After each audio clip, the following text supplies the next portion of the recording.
In today's video, I'm going to teach you how to set limits on Trello lists.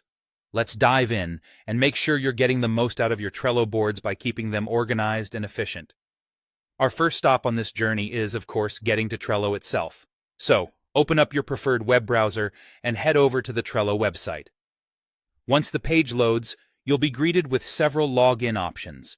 You can choose the one that suits you best, whether it's logging in with your email, a Google account, or even with another provider you prefer.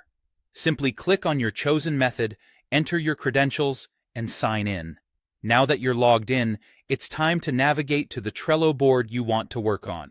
You might have a collection of boards, so just find the one where you need to set some list limits. Click into that board to get started. Once you're inside the board, we're going to focus on something called power-ups. These are little add-ons that you can enable to expand Trello's functionality, and they're crucial for what we're going to do next. Look at the menu at the top of your board and find the Power-Ups button.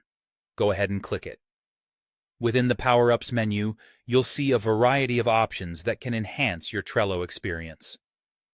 We're interested in one specific power-up called List Limits. Scroll through or search for it in the available power-ups. Once you locate the List Limits button, go ahead and click on it. You'll then see an option to add it to your board. Select Add, and Trello will take a moment to load your newly enabled power-up.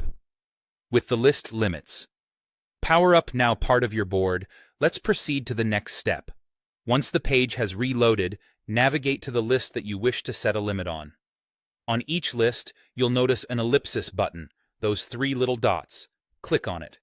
A menu will pop up, and under the Power-Ups section, you'll see the option that says Set List Limit.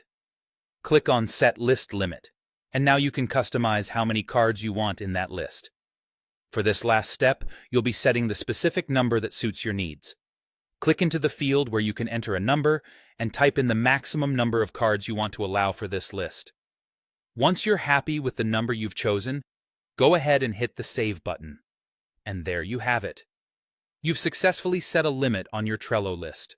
This can help you manage your workflow better, ensuring you don't overload any single part of your project. Remember, setting limits can aid in maintaining your focus and productivity, preventing overwhelming clutter. That's all you need to get started with setting list limits on Trello.